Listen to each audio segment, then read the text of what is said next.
नमस्कार दोस्तों। आज का जो प्रैक्टिस सेट है 55वां, ये आपको प्रीमायड मिलेगी। ठीक है। लाइव मैं इसलिए नहीं आ पा रहा हूँ क्योंकि मैं थोड़ा सा कहीं पर जाऊँगा अभी, तो इसलिए जो है आपको ये प्रीमायड मिल जाएगी। तो आप लोग इसको देख करके प्रैक्टिस कर लीजिएगा। ठीक है। तो मैं थोड़ा थोड़ा टाइम देता रहूँगा आपको और आप लोग लगाते चले जाइएगा। बहुत टफ़ क्वेश्चन नहीं है, लेकिन ये है कि आने की संभावना है सबकी। चलिए देखते हैं पहला क्वेश्चन आज का। तो दोस्तों पहला क्वेश्चन है, संप्रभुता को कानून के नियंत्रण से मुक्त नागरिकों और प्रजा के ऊपर सर्वोच्च शक्ति, ठीक है ना, प्रजा के ऊपर सर्वोच्च शक्ति के रूप में किसने प्रभावित किया है? बताइएगा। ऑप्शन में है अरस्तू, बोंदा, ऑस्टिन, हॉब्स। सब लोग उत्तर दें, इसके बाद मैं उत्तर आप लोगों को बता दूंगा। ठीक है, आंसर दीजिएगा सभी लोग। सही आंसर दे रहे हैं आप लोग जो है। ठीक है, तो यहाँ पर सही उत्तर क्या हो जाएगा कि बोंदा, है ना। तो बोंदा जो है क्या कहते हैं कि कानून के नियंत्रण से मुक्त नागरिकों और प्रजा के ऊपर सर्वोच्च शक्ति को संप्रभुता कहते हैं। इसकी ये परिभाषा बोंदा ने दी है और इनकी प्रमुख कृति है क्या? The Republic. ठीक है ना, क्या है? द रिपब्लिक, जिसमें ये अपनी संप्रभुता के बारे में चर्चा करते हैं। ठीक है, तो सभी का सही हो गया होगा उत्तर ऑप्शन बी। चलिए अगला क्वेश्चन देखेंगे। सेकंड क्वेश्चन है, बहुलवादियों के अनुसार राज्य की शक्ति का स्वरूप कैसा है? बहुलवादियों के अनुसार राज्य की शक्ति का स्वरूप कैसा है? निरपेक्ष, अविभाज्य, सापेक्ष या सर्वव्यापक? उत्तर देने का प्रयास करिएगा सभी लोग।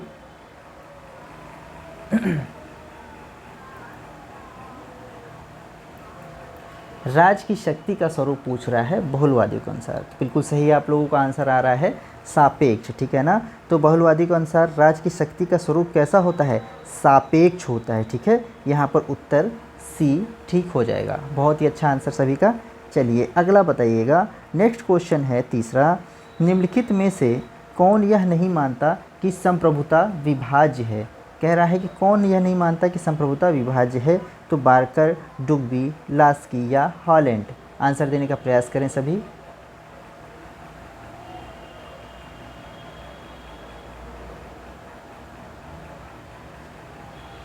सभी लोग आंसर बताइएगा। चलिए बिल्कुल सही आंसर आ रहा है आप लोगों का। तो यहाँ पर जो है संप्रभुता विभाज्य है, यह नहीं मानते हैं कौन? हॉलैंड। ठीक है ना, उत्तर डी ठीक हो जाएगा। यहाँ पर आपके जो हॉलैंड है ये संप्रभुता को विभाज्य नहीं मानते हैं। ठीक है, यहाँ पर देखिएगा थोड़ा सा कि संप्रभुता को जो है अविभाज्य कौन मानता है? एक मिनट। संप्रभुता को अविभाज्य और संप्रभुता को विभाज्य कौन कौन मानता है? ठीक है ना, तो देखिएगा, इसको नोट डाउन कर लीजिएगा। अच्छा क्वेश्चन है, इंपॉर्टेंट रहेगा क्योंकि ये क्वेश्चन ऐसा पूछा जा सकता है टीजीटी पीजीटी में। तो अविभाज्य मानने वालों में है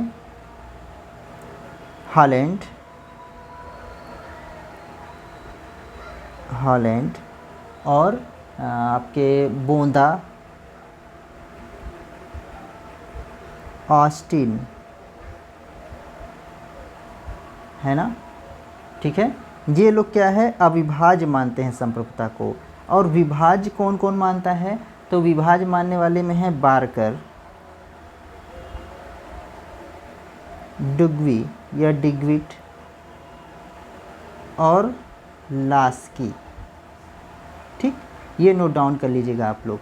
विभाज्य में बार्कर, डुग्वी, लास्की, और इसको अविभाज्य मानते हैं हॉलैंड, बोंदा और ऑस्टिन। ठीक है, चलिए अगला क्वेश्चन देखा जाएगा। सभी का सही उत्तर दिया है आप लोगों ने। अगला बताइएगा, बहुलवाद का पिता किसको माना जाता है? गियरके, लिंडसे, सिडनी वेब या लास्की को? अच्छा क्वेश्चन है, लॉलीपॉप टाइप का, हमेशा पूछा जाता है ना। बहुलवाद का पिता किसे मानते हैं? सभी का उत्तर फटाफट आ रहा होगा, जल्दी जल्दी बताइएगा।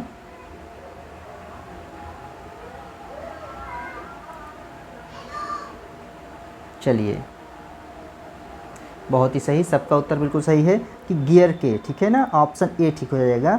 गियर के और मिटलैंड इन दोनों को जो है बहुलवाद का जनक माना जाता है, ठीक है ना, बहुलवादी संप्रभुता का जनक माना जाता है। बिल्कुल सही है आप लोगों का उत्तर, इसको नोट डाउन करिएगा, ये भी अच्छा क्वेश्चन है। ठीक है, अगला देखिएगा और बताइएगा कि संप्रभुता के एकलवादी सिद्धांत का सबसे महान प्रतिपादक कौन है।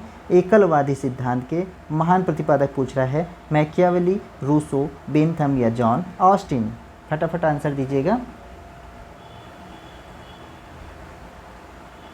सही उत्तर बता रहे हैं आप सभी, बहुत ही अच्छा, सही आंसर आ रहा है सभी का, वेरी गुड।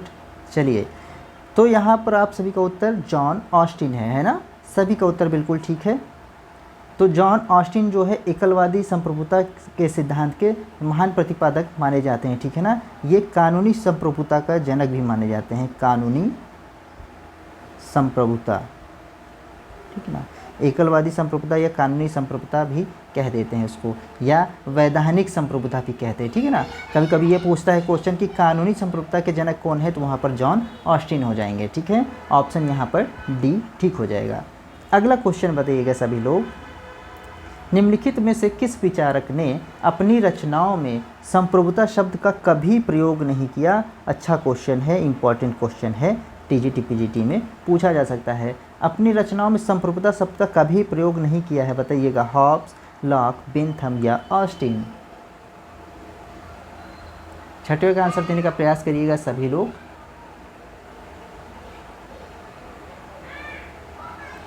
चलिए, बिल्कुल सही उत्तर आप लोगों का आ रहा है, बहुत ही बढ़िया, ठीक है।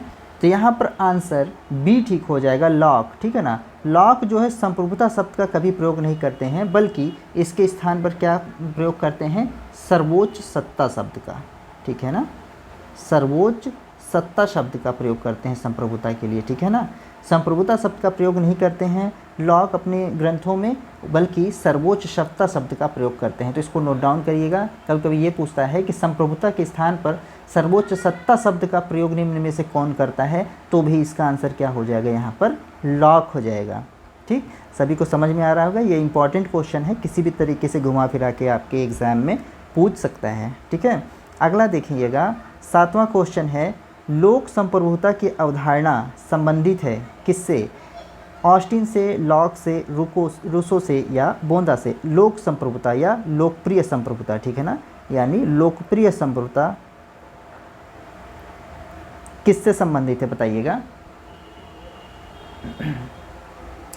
बहुत ही बढ़िया, सभी का आंसर आ रहा है, बिल्कुल सही है। तो दोस्तों यहाँ पर रूसो जो है, रूसो को लोकप्रिय संप्रभुता का जनक कहा जाता है, तो आंसर यहाँ पर सी बिल्कुल सही है सभी लोगों का, ठीक है। सभी का उत्तर सही आ रहा होगा, मैं ऐसी आशा करता हूँ। ठीक, अगला क्वेश्चन बताएंगे।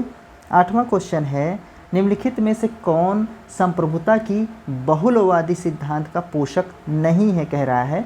संप्रभुता के बहुलवादी सिद्धांत का पोषक नहीं है, मतलब कि बहुलवादी सिद्धांत के मतलब समर्थन में नहीं है। लिंडसे, क्रैब, लास्की या हीगल, बताएंगे 8वें का उत्तर। ये भी अच्छा क्वेश्चन है, ऐसा क्वेश्चन पूछेगा कि बहुलवादी सिद्धांत के पोषक कौन नहीं हैं, कौन से विचारक नहीं है, बताइएगा। बिल्कुल सही आ रहा है, बिल्कुल सही उत्तर है। तो यहाँ पर लिंडसे, ये भी बहुलवादी हैं, क्रैब, ये भी बहुलवादी विचारक हैं, और लास्की, ये भी संप्रभुता के बहुलवादी विचार से जुड़े हुए हैं। लेकिन यहाँ पर हीगल, ये कैसे हैं, ये आपके आदर्शवादी विचारक हैं, है ना, आदर्शवादी विचारक हैं। तो यहाँ पर बिल्कुल सही आप लोगों का डी हो जा रहा है उत्तर, ठीक है। ऑप्शन डी सभी का सही उत्तर आ रहा होगा, ऐसी आशा करता हूँ। चलिए, अगला देखा जाएगा। नेक्स्ट क्वेश्चन है, थोड़ा सा ब्लर है, लेकिन दीजिएगा, ध्यान से देखिएगा कि संप्रभु की परम शक्ति को औचित्यपूर्ण बताने के लिए निगम की अवधारणा का प्रयोग किसने किया है। बहुत ही इंपॉर्टेंट क्वेश्चन है, ये पूछता है, ठीक है ना, कि निगम की अवधारणा का प्रयोग संप्रभुता मतलब में कौन करता है। बोंदा, हॉब्स, रूसो या हीगल, बताने का प्रयास कीजिएगा सभी लोग। सभी लोग उत्तर देने का प्रयास करेंगे फटाफट। बिल्कुल सही उत्तर आ रहा है आप लोगों का, 9वें का आंसर देंगे सभी। तो संप्रभु की परम शक्ति को औचित्यपूर्ण बताने के लिए निगम की अवधारणा का प्रयोग दोस्तों कौन करता है, तो यहाँ पर ये हॉब्स हो जाएंगे, ठीक है ना। बिल्कुल सही उत्तर है हॉब्स। तो हॉब्स की कृति क्या है, लेवियाथन, बहुत ही इंपॉर्टेंट, लेवियाथन, है ना। तो यहाँ पर ये हॉब्स की कृति है जिसमें ये निगम की अवधारणा का प्रयोग करते हैं, तो उत्तर बी ठीक हो जाएगा, हॉब्स। सभी का उत्तर सही होगा। चलिए अगला देखा जाएगा। 10वां क्वेश्चन देखिएगा कि हॉब्स का नाम सामान्यतः संप्रभु के निरंकुश शासक के सिद्धांत के साथ जोड़ा जाता है। किसके? संप्रभु के निरंकुश शासक के सिद्धांत के साथ जोड़ा जाता है, किंतु यह सिद्धांत उसके व्यक्तिवाद का आवश्यक संपूरक था। उसके व्यक्तिवाद का, बहुत ही अच्छा कथन है, इसको ध्यान से समझिएगा कि संप्रभु के निरंकुश शक्ति के साथ उसके सिद्धांत को हमेशा जोड़ा जाता है, किंतु यह सिद्धांत उसके व्यक्तिवाद का आवश्यक संपूरक था। यह किसका कथन है? C L Wayper, Michael Oakeshott, Leo Strauss या G H Sabine. Important question है आपके पीजीटी के लिए, बहुत ही अच्छा प्रश्न रहेगा ये। सभी लोग उत्तर बताने का प्रयास करिएगा। 10वां क्वेश्चन बिल्कुल सही बता रहे हैं आप लोग, बहुत ही अच्छा क्वेश्चन है ये, नोट डाउन करके रखिएगा, इंपॉर्टेंट में रहेगा ये आपके लिए, ठीक है। सभी लोग बताने का प्रयास करेंगे, सभी का आंसर आ रहा है, वेरी गुड। चलिए बहुत ही अच्छा। तो यहाँ पर जी एच सेबाइन, ठीक है ना, यानी कि सेबाइन, ऑप्शन यहाँ पर डी ठीक हो जाएगा। सेबाइन जो है हॉब्स का नाम सामान्यतः संप्रभु निरंकुश शक्ति के साथ सिद्धांत के साथ जोड़ा जाता है, ठीक है, किंतु यह सिद्धांत उसके व्यक्तिवाद का आवश्यक संपूरक था, ठीक है। ये कौन कहता है? तो ये जी एच सेबाइन कहते हैं या सेबाइन कहते हैं। बहुत ही अच्छा क्वेश्चन है, इसको नोट डाउन जरूर करिएगा। अगला प्रश्न देखिएगा, नेक्स्ट क्वेश्चन है 11वां कि रूसो के राजदर्शन में सामान्य इच्छा प्रतिनिधित्व करती है। कह रहा है सामान्य इच्छा, जो रूसो की सामान्य इच्छा है वो किसका प्रतिनिधित्व करती है? बहुमत का प्रतिनिधित्व करती है या लोकमत का, या सामान्य हित की सामान्य चेतना का, या दार्शनिकों के मत का? 11वें का आंसर दीजिएगा, ये भी अच्छा क्वेश्चन है। 11वां सभी लोग आंसर दीजिएगा।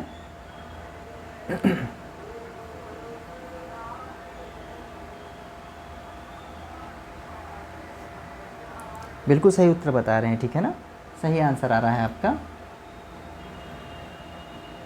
तो यहाँ पर रूसो बताते हैं कि जो व्यक्ति है ना, व्यक्ति अपना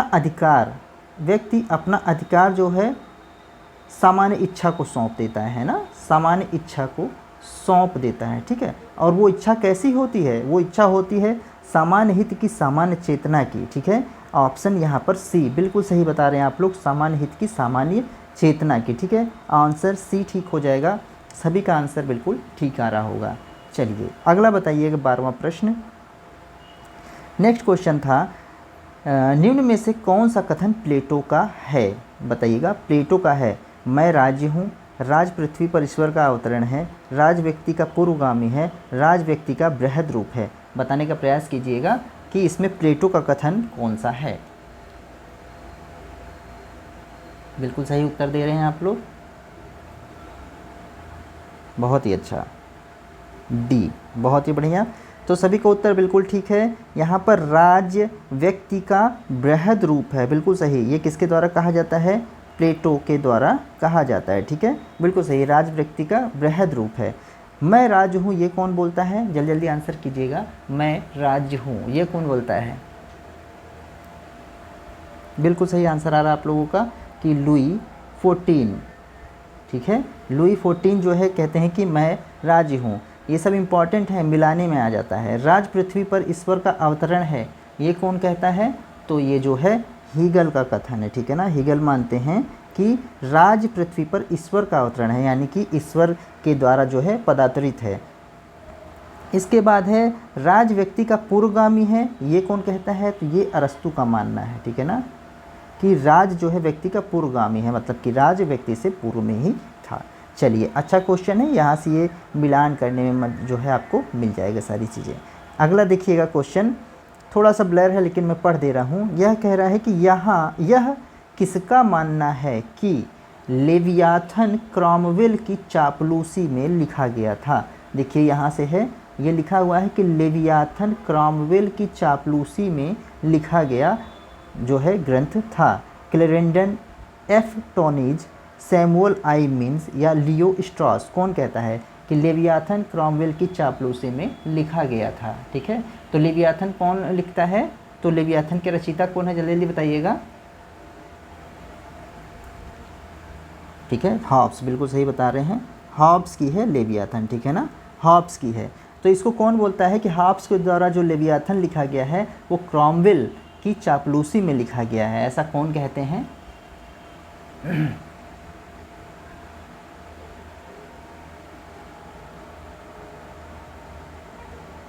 बिल्कुल सही उत्तर आ रहा है आप लोग का क्लेरेंडन, ठीक है, ऑप्शन ए ठीक हो जाएगा। ये सब क्वेश्चन पूछता रहता है।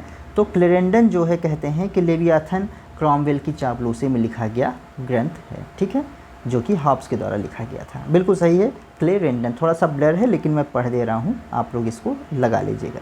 अगला प्रश्न देखिएगा, नेक्स्ट क्वेश्चन है हॉब्स का लेवियाथन राजनीतिक दर्शन की श्रेष्ठ कृति है, ठीक है। हॉब्स के लेवियाथन को जो है राजनीतिक दर्शन की श्रेष्ठ कृति कौन कहता है? इधर देखिएगा, यहाँ पर जो लेवियाथन थी उसकी आलोचना कर रहे हैं क्लेरेंडन, और यहाँ पर जो लेवियाथन है उसका मतलब प्रशंसा कौन करता है ये बताइएगा, सी इवान मरे या एच जी सेबाइन या ओकशॉट? बताइएगा हॉब्स लेवियाथन के राजनीतिक दर्शन की सर्वश्रेष्ठ कृति है, बताएंगे।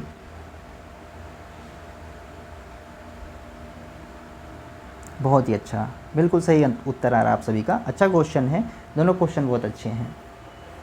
तो सही है बिल्कुल ओकशॉट, ठीक है ना, ओकशॉट, बल्कि ओकशॉट ये भी कहते हैं कि ये अंग्रेजी भाषा में लिखी गई राजनीति विज्ञान पर सर्वश्रेष्ठ कृति है। कौन सी? लेवियाथन, ठीक है ना। यहाँ पर उत्तर डी ठीक हो जाएगा, बिल्कुल सही उत्तर है आप सभी का, बहुत ही बढ़िया। तो लेवियाथन राजनीतिक दर्शन की श्रेष्ठ कृति है, कौन बोलता है?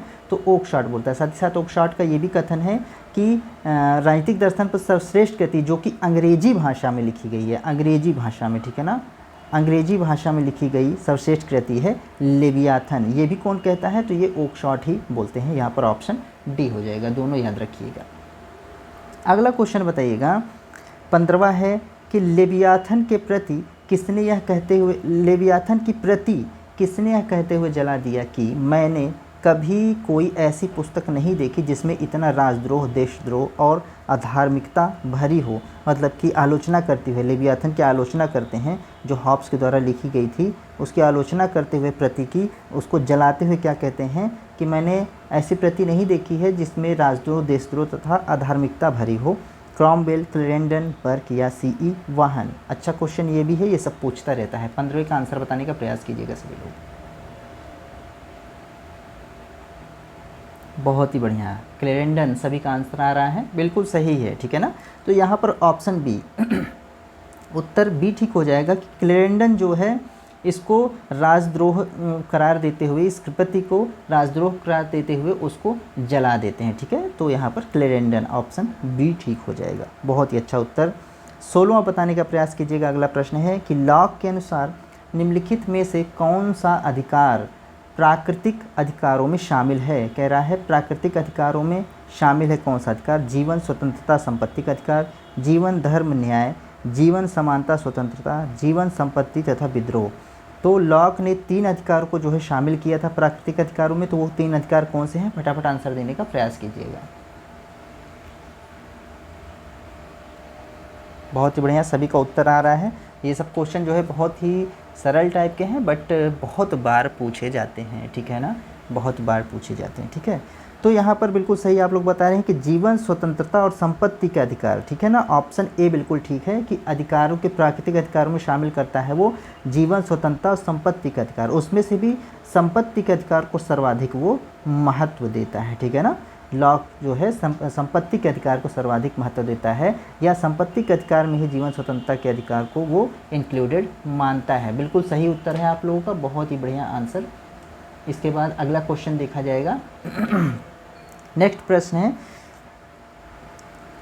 कि राज्य की उत्पत्ति का सामाजिक समझौते का सिद्धांत प्रतिपादित करता है। राज्य की उत्पत्ति के सामाजिक समझौते का सिद्धांत क्या प्रतिपादित करता है?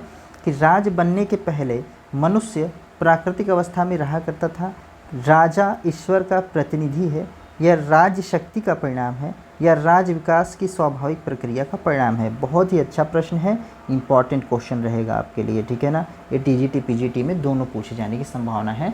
बहुत अच्छे से आराम से आंसर दीजिएगा कि राज्य उत्पत्ति का सामाजिक समझौते के सिद्धांत प्रतिपादित करता है क्या?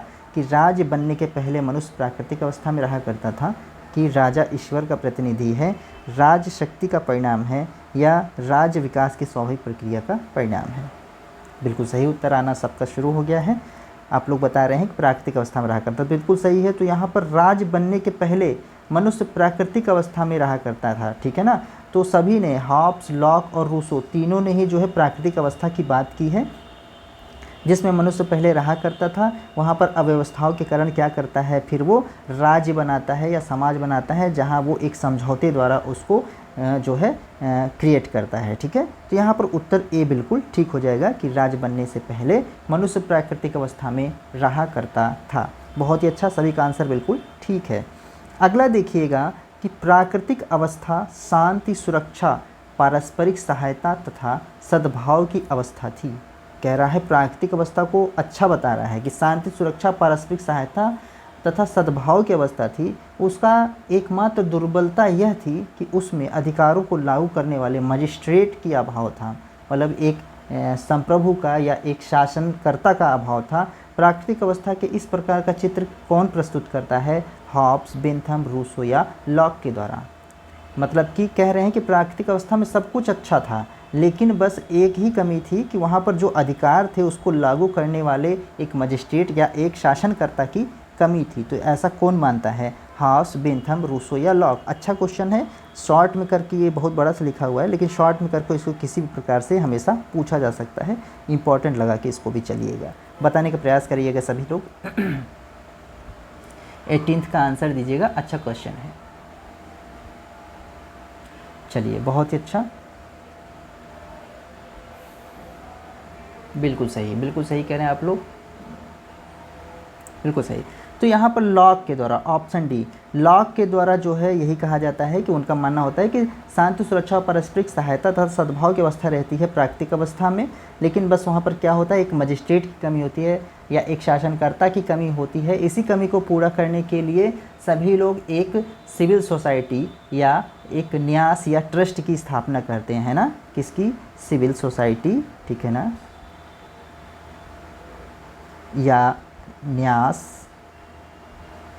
या ट्रस्ट की स्थापना करते हैं, ठीक है, ताकि वो क्या कर सके, उनके अधिकारों को लागू कर सके। तो यहाँ पर ऑप्शन डी ठीक हो जाएगा। अच्छा प्रश्न है, ध्यान से इसको देखिएगा।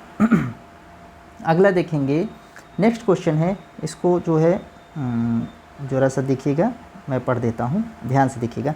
हॉब्स के संविदा यानी समझौता सिद्धांत के संदर्भ में निम्नलिखित कथन पर विचार कीजिए और अपने उत्तर का चयन कथनों के नीचे दिए गए कूट के आधार पर कीजिए। तो यानी नीचे की कूट भी दिया होगा, ठीक है, बिल्कुल। तो यहाँ पर देखिएगा, तो सही है पूछ रहा है, तो यहीं से लगाते चलिए क्या क्या सही है, ठीक है। तो हॉब्स के अनुसार है, हॉब्स प्राकृतिक अवस्था को पूर्व सामाजिक के रूप में रेखांकित करता है। हॉब्स के अनुसार कुछ व्यक्तियों में आत्म परीक्षण का मूलभूत प्रवृत्ति होती है। प्राकृतिक अवस्था में मनुष्य का जीवन एकाकी, दयनीय, अप्रिय, पशुवत और संक्षिप्त था। हॉब्स का यह मानना है कि यदि संप्रभु द्वारा व्यक्ति के आत्म परीक्षण के अधिकार को बाधित किया जाए तो व्यक्ति उसकी आज्ञा पालन से इनकार कर सकता है। बताइएगा इसमें से हॉब्स के द्वारा क्या क्या शामिल है। यहाँ जो जो शामिल है पहले 1, 2, 3, 4 में उसको टिक कर लीजिए, इसके बाद नीचे कूट का प्रयोग करिएगा।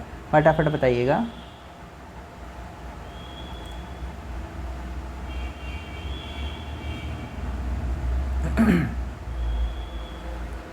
सभी लोग आंसर बताने का प्रयास करिएगा।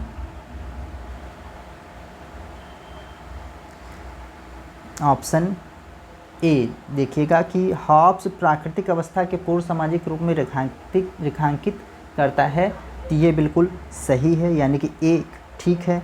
दूसरा कह रहा है कि हॉब्स के अनुसार कुछ व्यक्तियों में आत्म परीक्षण की मूलभूत प्रवृत्ति होती है, तो ये जो है नहीं ठीक होगा, उत्तर 2 नहीं ठीक होगा। तीसरा कह रहा है कि प्राकृतिक अवस्था में मनुष्य का जीवन एकाकी, दयनीय, अप्रिय और पशुवत और संक्षिप्त था, तो ये भी बिल्कुल सही है।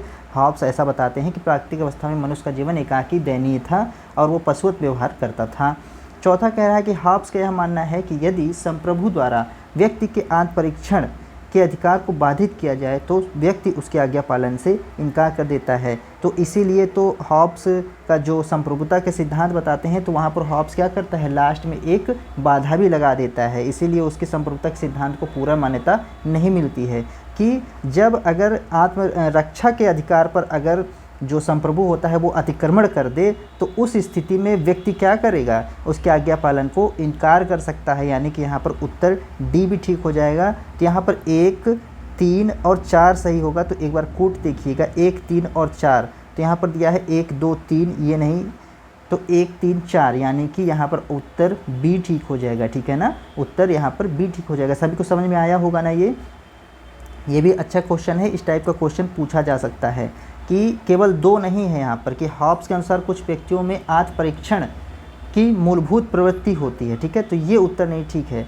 कुछ व्यक्तियों में नहीं होती है, ठीक है, सभी में हो सकती है ये चीज़। ठीक है, तो यहाँ पर उत्तर बी ठीक हो जाएगा। 1, 3 और 4 समझ में आया होगा। अच्छा प्रश्न है, और अगर इसको पढ़ना हो तो एक बार जो है पॉज करके आप देख लीजिएगा बाद में। ठीक है, अगला देखिएगा। 20वां प्रश्न है, निम्नांकित कथन किसका है। कह रहा है कि अब तक के ज्ञात समाज का इतिहास केवल वर्ग संघर्ष का इतिहास है। बताइएगा। प्लेटो, लॉक, लेनिन, मार्क्स। अब तक का ज्ञात समाज का इतिहास केवल वर्ग संघर्ष का इतिहास है। वर्ग संघर्ष का इतिहास कौन बोलता है, बताइएगा फटाफट। ये क्वेश्चन पहले भी हम लोग कर चुके हैं। 20वें का उत्तर बताएंगे सभी।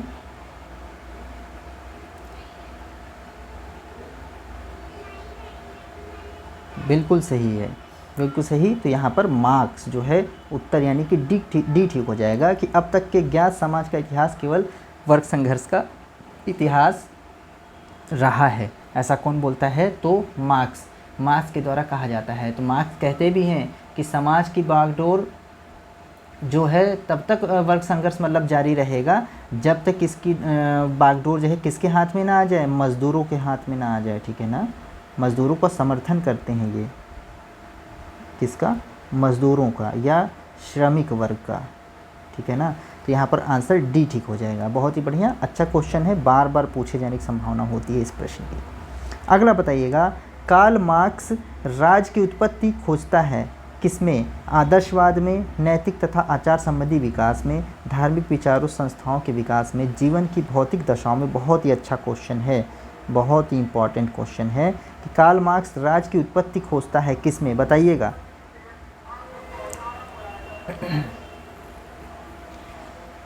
आदर्शवाद तो बिल्कुल नहीं है। ठीक है, नैतिक तथा आचार संबंधी विकास में भी नहीं होगा, क्योंकि यहाँ नैतिकता की बात और आदर्शवाद की बात एक ही मान लीजिए।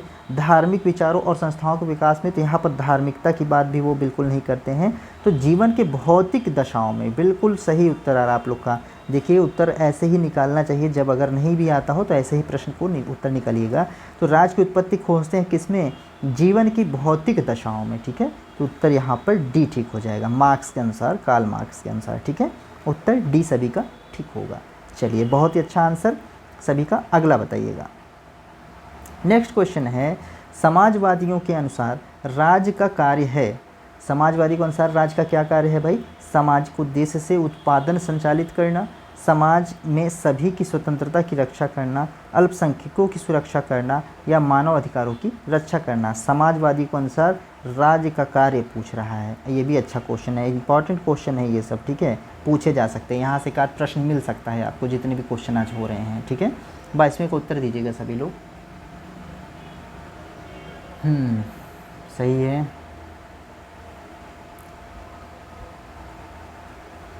बहुत ही अच्छा, सभी लोग आंसर देने का प्रयास करें। ठीक है, बहुत ही बढ़िया, बिल्कुल सही। ठीक है ना, तो यहाँ पर जो आंसर ए बिल्कुल ठीक बता रहे हैं आप लोग कि सामाजिक उद्देश्य से उत्पादन संचालित करना, मतलब कि जब उत्पादन, यानी ये जो उत्पादन के साधन हैं इनको जो है निजी स्वामित्व के से हटा करके सामाजिक स्वामित्व में दे दिया जाएगा, तभी जो है सभी में समानता आ जाएगी। ठीक है ना, तभी सबका विकास हो पाएगा। ठीक है, समाजवादी के अनुसार राज्य का कार्य क्या कार्य है कि सामाजिक उद्देश्य से उत्पादन को संचालित करना, ताकि सभी को लाभ मिल सके। तो यहाँ पर उत्तर ए ठीक हो जाएगा। अच्छा क्वेश्चन है ये भी, इसको भी ध्यान से पढ़िएगा। अगला बताइएगा, यह किसने कहा कि राज्य केवल पर विषयक क्रियाओं में हस्तक्षेप कर सकता है। पर विषयक, स्व विषयक और पर विषयक। ठीक है ना, दो बात होती है, स्व विषयक और पर विषयक। इसमें से क्या कह रहा है कि राज्य केवल पर विषयक क्रियाओं में हस्तक्षेप कर सकता है। यह कौन कहता है, लॉक, स्पेंसर, टी.एच. ग्रीन या जे.एस. मिल, बताएंगे।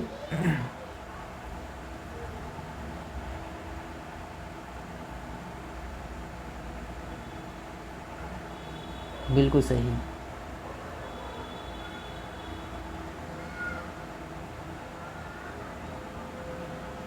बिल्कुल अच्छा, बिल्कुल सही, ठीक है। तो यहाँ पर मिल, ठीक है ना, उत्तर डी ठीक हो जाएगा।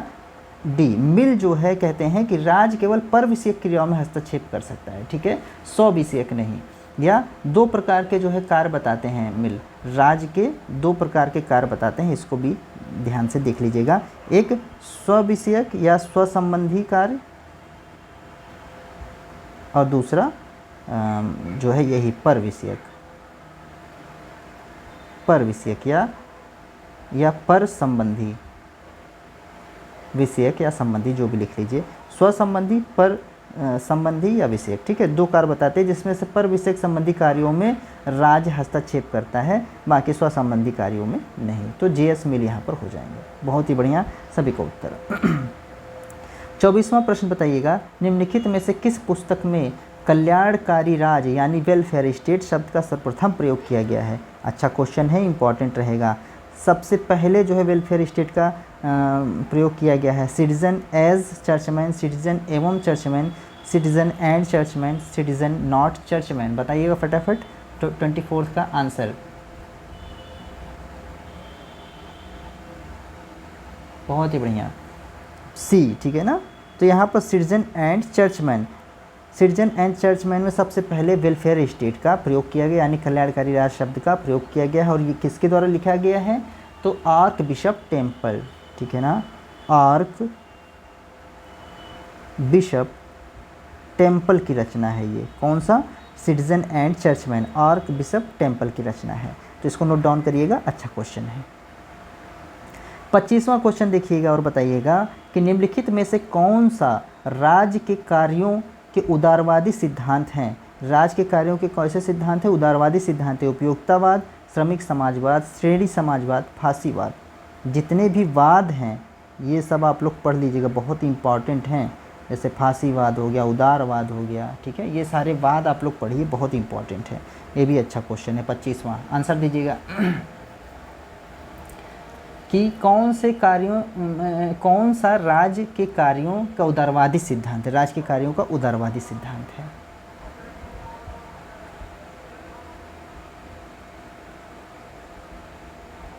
बिल्कुल सही उत्तर आ रहा है। तो यहाँ पर उपयोगितावाद, बिल्कुल सही बता रहे हैं आप लोग, उपयोगितावाद हो जाएगा, ऑप्शन ए ठीक हो जाएगा, है ना, उपयोगितावाद हो जाएगा। उपयोगितावाद क्या कहता है कि अधिकतम लोगों के अधिकतम सुख की बात करता है ना, कैसा? अधिकतम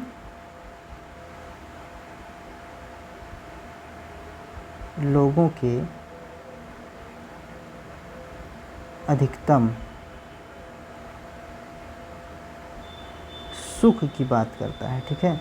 यहाँ पर जो है अधिकतम लोगों के अधिकतम सुख की बात करता है, ठीक है। उपयोगितावाद के ये राज्य के कार्य जो है उदारवादी सिद्धांत के अंतर्गत ही आते हैं, ठीक है ना। और ये नकारात्मक उदारवाद का एक भाग है, एक तरीके से कह सकते हैं, ठीक है। और नकारात्मक उदारवाद क्या कहता है कि हस्तक्षेप की नीति अपनाता है। नकारात्मक उदारवाद क्या? हस्तक्षेप की नीति अपनाता है ना। नकारात्मक उदारवाद कैसा? हस्तक्षेप की नीति अपनाता है। हस्तक्षेप मतलब कि राज्य जो है कम से कम हस्तक्षेप करे व्यक्ति के कार्यों में, ठीक है ना। और उपयोगितावाद क्या कहता है कि अधिकतम लोग के अधिकतम सुख की बात करता है, ठीक है। तो यहाँ पर उपयोगितावाद जो है उदारवाद के अंतर्गत ही आता है, इसलिए राज्य के कार्यों को उदारवादी सिद्धांत क्या हो जाएगा? उपयोगितावाद, ठीक है। यहाँ पर उत्तर ए ठीक हो जाएगा। कोई कन्फ्यूज़न हो तो आप लोग कमेंट बॉक्स में लिख ज़रूर दीजिएगा ताकि मैं उसको देख पाऊँगा। कहीं भी किसी भी क्वेश्चन कन्फ्यूज़न होगा तो हो सकता है मैं भी जल्दबाजी में गलत भी बोल सकता हूँ, ऐसा नहीं है। तो आप लोग कमेंट बॉक्स में लिख देंगे तो मैं उसको बाद में देख लूँगा, ठीक है। अगला क्वेश्चन देखा जाएगा। 26वां प्रश्न है, किस आधुनिक राजनीतिक विचारक ने सर्वप्रथम विश्व का ध्यान पुलिस राज की धारणा से कल्याणकारी राज की धारणा की ओर आकर्षित किया? ये क्वेश्चन भी हम लोग पहले कर चुके हैं। मार्क्स, बिन्थम, रूसो या लास्की ने? 26वें का उत्तर दीजिएगा। बहुत ही बढ़िया आंसर, फटाफट आंसर दीजिएगा कि पुलिस राज की धारणा से कल्याणकारी राज की धारणा की तरफ जो है ध्यान आकर्षित कौन करता है? तो बिल्कुल सही उत्तर आ रहा है आप लोगों का, लास्की। यहाँ पर उत्तर डी ठीक हो जाएगा। लास्की जो है ध्यान आकर्षित करते हैं पुलिस राज्य से कल्याणकारी राज की तरफ, ठीक है ना। बिल्कुल सही उत्तर है आप लोगों का। अगला बताइएगा, जब ग्रीन कहता है कि राज का कार्य उत्तम जीवन के मार्ग में आने वाली बाधाओं को रोकना है, तब वह आधारशिला रखता है किस बात की? उदारवाद की, साम्यवाद की, व्यक्तिवाद की या प्रत्ययवाद की? बताएंगे कि राज का कार्य क्या है कि उत्तम जीवन के मार्ग में आने वाली बाधाओं को रोकना है, ठीक है ना। व्यक्ति के, यहाँ पर व्यक्ति लिख लेंगे तो और अच्छा समझ में आएगा कि व्यक्ति के उत्तम जीवन के मार्ग में आने वाली बाधाओं को रोकना होता है राज का कार्य, यही है। तो ये किसकी आधारशिला रखता है? उदारवाद की, साम्यवाद की, व्यक्तिवाद की या प्रत्ययवाद की? 27वें का उत्तर दीजिएगा। बिल्कुल सही।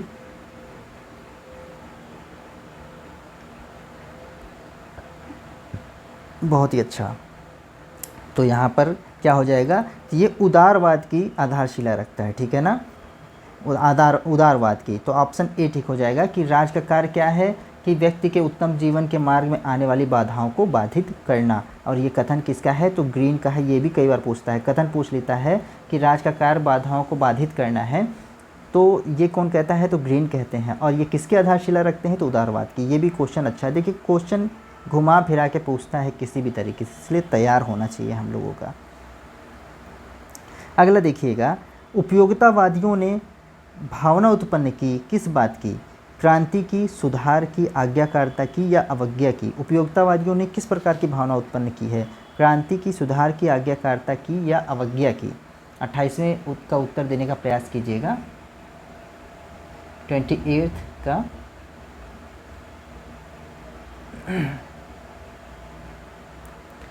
बहुत ही बढ़िया, बिल्कुल सही आंसर आ रहा सभी का। तो यहाँ पर दोस्तों उत्तर बी ठीक हो जाएगा, सुधार की। तो उपयोगितावाद कैसी भावना उत्पन्न करता है? सुधार की भावना को उत्पन्न करता है ना, सुधार की भावना को उत्पन्न करता है। बिल्कुल सही उत्तर बी ठीक हो जाएगा, है ना। बहुत ही बढ़िया। चलिए अगला बताइएगा। नेक्स्ट क्वेश्चन है, निम्नलिखित में से किसने अधिकतम व्यक्तियों के अधिकतम सुख के सिद्धांत का प्रतिपादन किया है? ये भी इम्पॉर्टेंट है, लॉलीपॉप टाइप का क्वेश्चन है, कई बार टीजीटी में पूछा जाता है। मिल, ग्रीन, कांट या बेंथम? फटाफट बता दीजिएगा। अधिकतम व्यक्तियों के अधिकतम सुख की बात कौन करता है? यानी उपयोगितावाद की, उपयोगितावाद, ठीक है। अधिकतम व्यक्तियों के अधिकतम सुख, यही उपयोगितावाद बताते हैं। कौन? यहाँ पर उत्तर डी ठीक हो जाएगा, यानी कि बेंथम, है ना। अधिकतम व्यक्तियों के अधिकतम सुख की बात करते हैं बेंथम, ये उनका उपयोगितावाद का सिद्धांत है। चलिए अगला बताइएगा। 30वां प्रश्न है, किसने इस विचार को उपहास किया था कि पुष्पिन उतना ही अच्छा है जितना कि कविता पाठ? किसने इस विचार का उपहास किया है कि पुष्पिन उतना ही अच्छा है जितना कि कविता पाठ? Hobbs, Bentham, JS. मिल या ऑस्टिन? फटाफट आंसर देने का प्रयास करिएगा।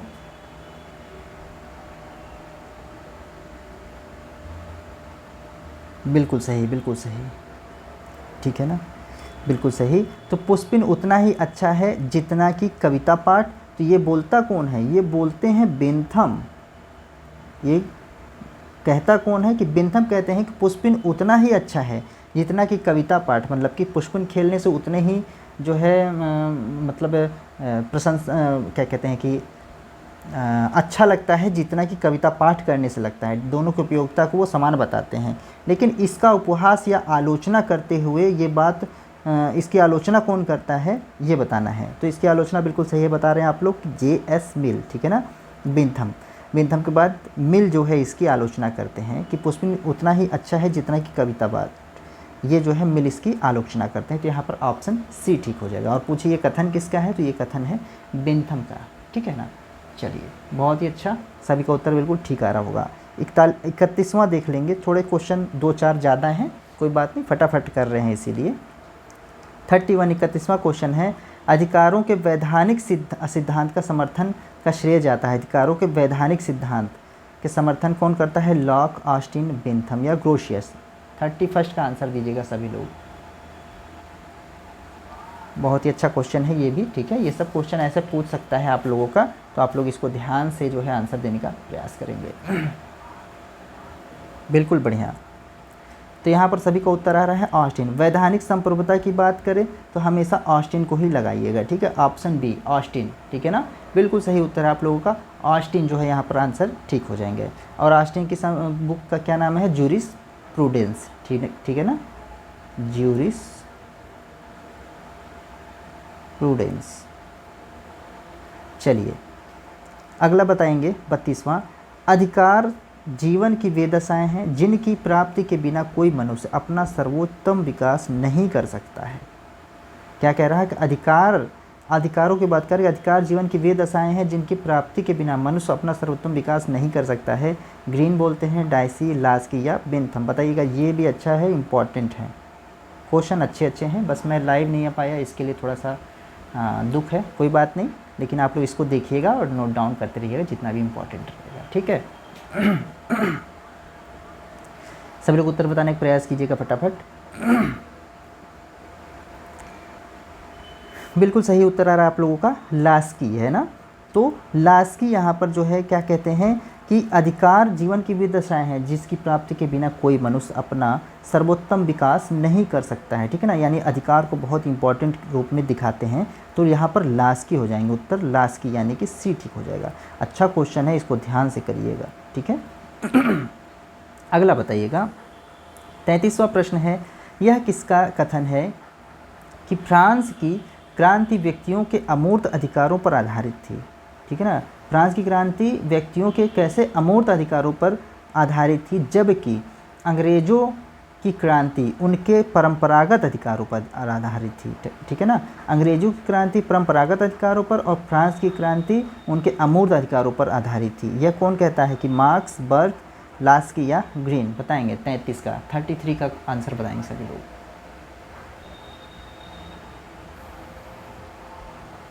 बिल्कुल सही है, बिल्कुल सही आंसर दे रहे हैं आप लोग। तो यहाँ पर एडमंड बर्क जो है, ऑप्शन बी, यानी कि एडमंड बर्क जो है क्या कहते हैं कि जो फ्रांस की क्रांति थी वो वहाँ के व्यक्तियों के अमूर्त अधिकारों पर आधारित था, और जो अंग्रेज़ों की क्रांति थी वो वहाँ के व्यक्तियों के परंपरागत अधिकारों पर आधारित था। इम्पॉर्टेंट है, ठीक है ना, ये इम्पॉर्टेंट है, ऑप्शन बी ठीक हो जाएगा, एडमंड बर्क, ठीक है। चलिए अगला बताइएगा 34 है क्वेश्चन, किसने अधिकारों को निजी तथा सार्वजनिक अधिकारों में विभाजित किया है?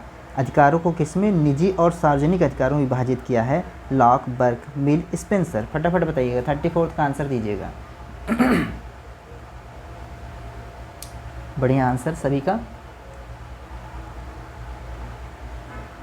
बिल्कुल सही। तो अधिकारों को निजी तथा सार्वजनिक अधिकारों में विभाजित कौन करता है? तो यहाँ पर उत्तर बिल्कुल सही हो जाएगा, हर्बर्ट स्पेंसर ना, ठीक है। तो यहाँ पर उत्तर डी ठीक हो जाएगा, हर्बर्ट स्पेंसर जो है अधिकारों को निजी तथा सार्वजनिक अधिकारों में विभाजित करते हैं।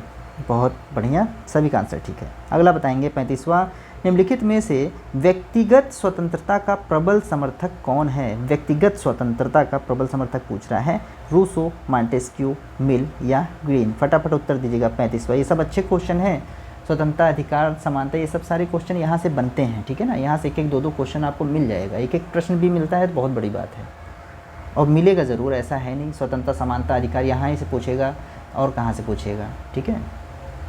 35 का आंसर देंगे। व्यक्तिगत स्वतंत्रता के सबसे बड़े समर्थक कौन है? बिल्कुल सही है, जेएस मिल, उत्तर सी ठीक हो जाएगा। व्यक्तिगत स्वतंत्रता के प्रबल समर्थक हैं ये, ठीक है ना। तो मिल यहाँ पर बिल्कुल सही बता रहे हैं आप लोग, बहुत ही बढ़िया, बहुत ही अच्छा, वेरी गुड। चलिए अगला बताइएगा, बिना प्रतिनिधि के कर नहीं, ठीक है, बिना प्रतिनिधि के कर नहीं, यह नारा इंगित करता है क्या? नागरिक स्वतंत्रता, राजनीतिक स्वतंत्रता, आर्थिक स्वतंत्रता या प्राकृतिक स्वतंत्रता को? बिना प्रतिनिधि के कर नहीं, ये नारा क्या इंगित करता है, किस प्रकार की स्वतंत्रता को इंगित करता है? 36वें का आंसर बताएंगे सभी लोग, 36। बहुत ही बढ़िया,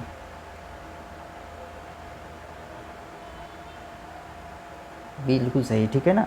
तो यहाँ पर ऑप्शन बी सभी का आ रहा होगा। तो राजनीतिक स्वतंत्रता का ये नारा था, मतलब कि जो राजतंत्रीय निरंकुशता थी उस समय इंग्लैंड में, उसके विरुद्ध में ये बोला जा रहा था कि बिना प्रतिनिधित्व के कर नहीं, ठीक है ना। तो राजतंत्रीय जो निरंकुशता थी उसके विरोध में ये नारा दिया गया था कि बिना प्रतिनिधित्व के कर नहीं। तो यहाँ पर ऑप्शन बी ठीक हो जाएगा, राजनीतिक स्वतंत्रता, ठीक है। बहुत ही बढ़िया आंसर सभी का। 37वां क्वेश्चन देखिएगा, निम्नलिखित कथन किसने दिया है? कह रहा है, मानव चेतना स्वतंत्रता को आधारभूत मानती है, स्वतंत्रता अधिकारों को जन्म देती है और अधिकार राज्य की मांग करते हैं। ठीक है, बताइएगा। मानव चेतना स्वतंत्रता को आधारभूत मानती है और स्वतंत्रता अधिकारों को जन्म देती है और अधिकार राज्य की मांग करते हैं।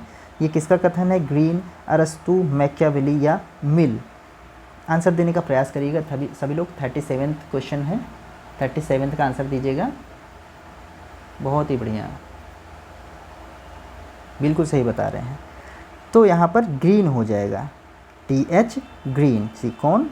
TH ग्रीन का ये कथन है कि मानव चेतना स्वतंत्रता को आधारभूत मानती है, स्वतंत्रता अधिकारों को जन्म देती है और अधिकार किसको? राज्यों की मांग करते हैं। ठीक है, तो TH ग्रीन यहाँ पर हो जाएंगे। बिल्कुल सही उत्तर है सभी का। 38वां क्वेश्चन है, देखिएगा, पढ़िएगा। कथन और कारण दिया हुआ है। कह रहा है कि स्वतंत्रता, कथन है एक, स्वतंत्रता की मार्क्सवादी धारणा स्वतंत्रता की उदारवादी व्यक्तिवादी धारणा से भिन्न है। ठीक है ना, कि मार्क्सवादी धारणा स्वतंत्रता की उदारवादी व्यक्तिवादी धारणा से भिन्न है। किस आधार पर? कारण देखिएगा कि मार्क्सवादी धारणा के अनुसार स्वतंत्रता ऐसी चीज़ नहीं है जिसका उपभोग व्यक्ति एकांत में कर सके। बिल्कुल सही बात है। ठीक है ना, तो बताइए A R दोनों सही है और R एक की सही व्याख्या करता है। A R दोनों सही है किंतु R एक की सही व्याख्या नहीं करता है। A सही, R गलत, A गलत परंतु R सही। आंसर दीजिएगा। कौन सा है? 38 का आंसर दें सभी लोग। 38 क्वेश्चन का आंसर दीजिएगा। बिल्कुल सही उत्तर आ रहा है आप लोगों का, बहुत ही बढ़िया। तो यहाँ पर A और B दोनों ठीक है कि स्वतंत्रता की मार्क्सवादी धारणा स्वतंत्रता की उदारवादी व्यक्तिवादी धारणा से बिल्कुल भिन्न है, ये भी सही है। और मार्क्सवादी धारणा के अनुसार स्वतंत्रता एक ऐसी चीज़ नहीं है जिसका उपभोग व्यक्ति कैसे कर सके? एकांत में कर सके, ये भी ठीक है। लेकिन ये इसकी सही व्याख्या नहीं करता है, इसलिए यहाँ पर उत्तर B ठीक हो जाएगा कि A R दोनों सही हैं परंतु R A की सही व्याख्या नहीं करता है। बाकी इसको जो है डिटेल में एक बार हम लोग समझ लेंगे बाद में, क्योंकि अभी बहुत टाइम हो जाएगा अगर हम इसको डिटेल में बताने लगेंगे। ठीक है, तो ये चीज़ लेकिन आप लोग पढ़े हुए हैं पहले से ही, समझ में आ रही होगी। जिनको नहीं समझ में आ रहा हो वो जो है कमेंट बॉक्स में लिख देंगे, तो एक बार हम इसको एलिब्रेट कर देंगे, एक बार आपको बता देंगे। ठीक है, तो उत्तर यहाँ पर B ठीक हो जाएगा। 39वां क्वेश्चन है, अ थ्योरी ऑफ जस्टिस पुस्तक किसने लिखी है? David Miller, C.K. Allen, C.B. Macpherson या John Rawls? A theory of justice बहुत ही इंपॉर्टेंट है, सभी लोग बताइएगा। 39 का क्वेश्चन बिल्कुल सरल सा लॉलीपॉप वाला क्वेश्चन है, सभी लोग बता लेंगे। ठीक है, तो यहाँ पर सभी का उत्तर बिल्कुल ठीक आ रहा है। रॉस की कृति है ये, जॉन रॉस की। ठीक है ना, उत्तर D बिल्कुल सही। अ theory of justice John Ross की, जिसमें अपना ये जो है न्याय के सिद्धांत का प्रतिपादन करते हैं। ठीक है ना, न्याय के सिद्धांत का, ठीक है। तो John Rawls, A theory of justice, बिल्कुल सही है। अगला बताइएगा, 40वां क्वेश्चन है और ये आज का आखिरी क्वेश्चन होगा कि सामाजिक अभियांत्रिकी, कैसा? सामाजिक अभियांत्रिकी का सिद्धांत प्रस्तुत करने वाला उदारवादी विचारक कौन है? सामाजिक अभियांत्रिकी सिद्धांत का प्रस्तुत करने वाले जो है उदारवादी विचारक बताएंगे C.B. Macpherson, Karl J Popper, John Rawls, L.T. Hobhouse. ये भी क्वेश्चन TGT वगैरह में आराम से पूछ सकता है। ठीक है, TGT PGT दोनों के लिए इंपॉर्टेंट है। बताइएगा फटाफट, 40वें का उत्तर बता दीजिएगा। सामाजिक अभियांत्रिकी, बहुत ही बढ़िया, बिल्कुल सही,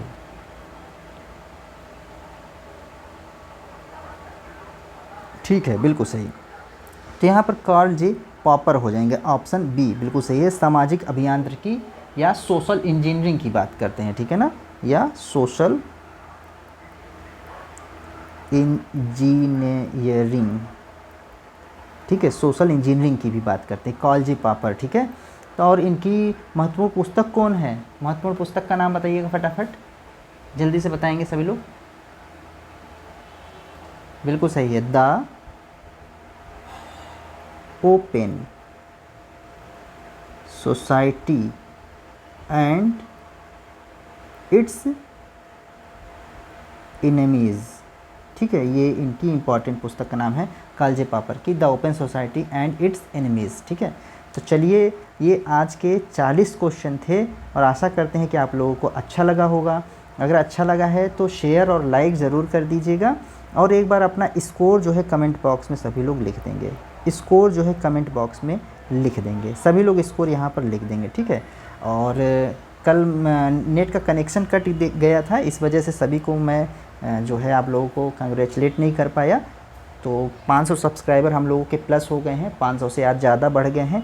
तो सभी लोगों को मैं जो है बधाई देना चाह रहा था, और आप लोगों ने बधाई भी दी, कई लोगों को मैंने बात भी सुनी, लेकिन मैं आप लोगों को जो है रिप्लाई नहीं कर पाया था। तो सभी को जो है आप सभी जो है बधाई के पात्र हैं, ठीक है। तो जितने लोग जुड़े हुए हैं, और सौरभ हैं, प्रीतु हैं, और जो है गिरीश हैं, ठीक है, राकेश हैं, रमेश हैं, प्रीति हैं, ठीक है, प्रीत है, और जितने भी लोग हैं नाम मुझे नहीं याद रहा है, बलबीर हैं, ठीक है, संतोष हैं, सुशील हैं, और जो है काफ़ी लोग हैं, ममता हैं, आयशा हैं, और साथ ही साथ हाँ आयशा की सिस्टर, उनको भी बहुत बहुत धन्यवाद देना चाहेंगे, क्योंकि कल वो भी जो है कॉन्ग्रेचुलेट कर रही थी। तो उनको भी मेरी तरफ से धन्यवाद, और आपको भी बधाई हो, क्योंकि आप सबके प्रयास से ही जो है यहाँ तक मैं पहुँच पाया हूँ।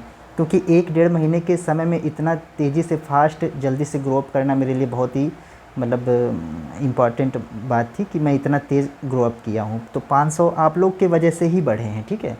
तो यानी कि आयशा की दीदी को भी बहुत बहुत धन्यवाद, उनको भी, और जितने लोग भी जुड़े हुए हैं जिनका नाम मुझे नहीं याद आ रहा है या मैं नहीं ले पा रहा हूँ, सभी को मेरी तरफ से बधाई है और धन्यवाद है, ठीक है। इसी तरीके से जुड़े रहिए सभी लोग, और आगे भी जो है आप लोग इसी तरीके से प्रयास करते रहिए, सभी को सफलता मिलेगी। मेरी यही आशा है कि आप सभी लोग सफल हों और मेरे इस चैनल से कुछ सीख के जाएं, ठीक है। तो ये चीज़ें हैं। और हाँ, एक चीज़ और कि जो आपको इस संडे के टेस्ट था उसकी वीडियो मैंने बना ली है, वीडियो बन गई है, बस अपलोड अभी नहीं हो पाई है, तो रात में अपलोड कर दूंगा, ठीक है। क्योंकि अभी मुझे थोड़ा सा कहीं पर निकलना है, लेकिन रात में आकर के मैं वीडियो आप लोगों को अपलोड कर दूंगा, आंसर वाली जो संडे को टेस्ट हुआ था, ठीक है। तो संडे के टेस्ट वाली वीडियो मैं अपलोड कर दूंगा, तो वो आप लोग जो है सुबह तक आप लोग को मिल जाएगी। तो आप लोग उसको जो है अपना आंसर की मिला लीजिएगा, और वहाँ भी आप लोग उत्तर देने का प्रयास करिए कि किसके कितने सही हुए। बाकी इस वीडियो का स्कोर भी आप लोग नीचे लिख दीजिएगा, ठीक है। और जितना अधिक से अधिक हो सके, और भी सब्सक्राइबर अगर मिलते हैं तो आप लोग, ऐसा कोई वो नहीं है, बट अगर हो सके प्रयास कीजिएगा। बाकी आप लोग हैं तो कोई दिक्कत नहीं है, मुझे अच्छा लगता है आप लोगों के साथ, और ये अच्छा लगता है कि एक फैमिली के तरीके हम लोग जुड़े हुए हैं और हमेशा इसी तरीके से रहेंगे, ठीक है। बहुत बहुत धन्यवाद। हाँ, मैं नेहा का नाम लेना भूल गया, और एक है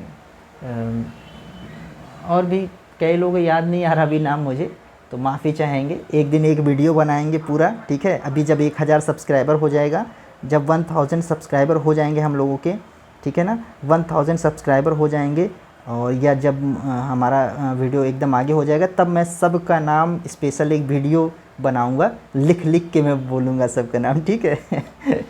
और सभी आप सभी लोग बधाई के पात्र हैं। एक बार पुनः सभी को बधाई और धन्यवाद, ठीक है। फिर मिलते हैं कल ऐसे ही वीडियो के साथ।